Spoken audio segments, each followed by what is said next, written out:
Hi guys, nandito kami sa Castello. Castello.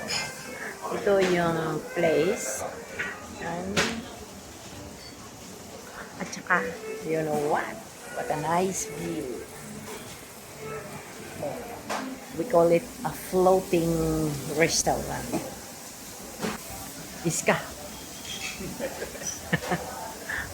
Oh, yung view.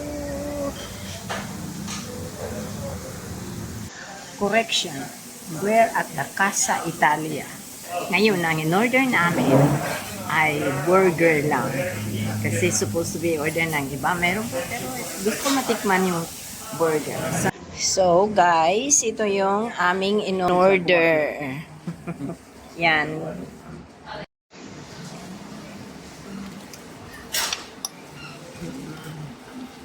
So, dito na kami ngayon sa labas.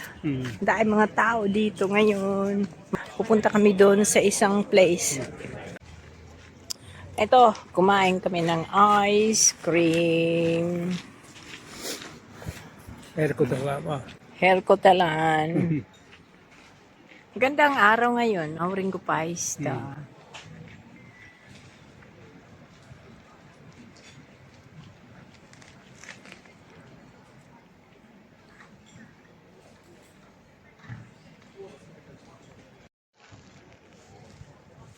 Yan. Kain muna tayo ng ice cream. Masarap ang ice cream.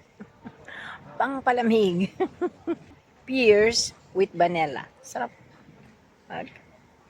Ito pinagupitan ko si ante kasi ang haba na ng buhok. Kaya napadaan kami dito sa Partore. So pinagupitan ko siya. Ito.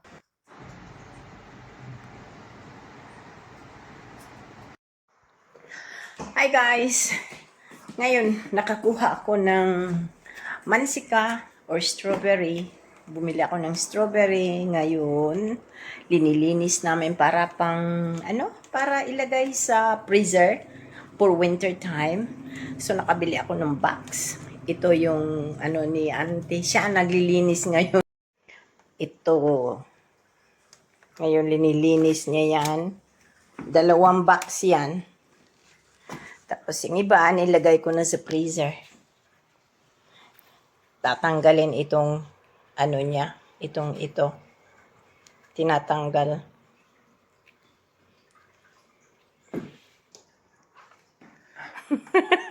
Hanon akira. Tagakain. Masarap.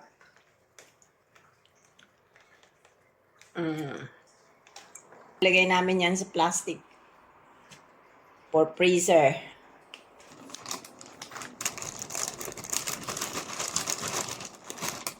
Yan. Mga half liter na ito. Eko half kilo na ito. Half kilo. Matamis.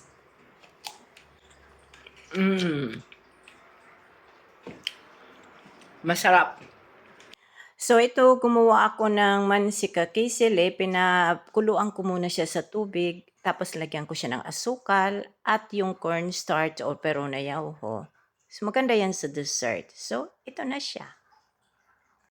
So, ngayon, ito, ilagay ko ito sa freezer. Alam mo, ang ginagawa ko nito, ginagawa ko siyang smoothie with milk and banana. Pagkatapos yung iba, ginagawa ko siyang dessert or ilalagay ko siya sa porridge. Yun lang na si auntie, inalagay niya yan. Tapos, nag-order kami ng blueberries. Minimix din namin yan. So, mag-order pa uli ako. Bibili uli ako ng blueberries ngayon. Soon, blueberries time na. Kaya, mag-stock na naman ako ng blueberries for winter time. Winter time din namin yan. On consumption.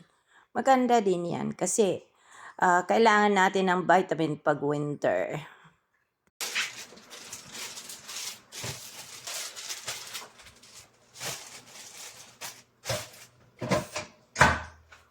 Stock na yan for winter time. Madan, tapos na. Yung isa, nandun, nagpahinga.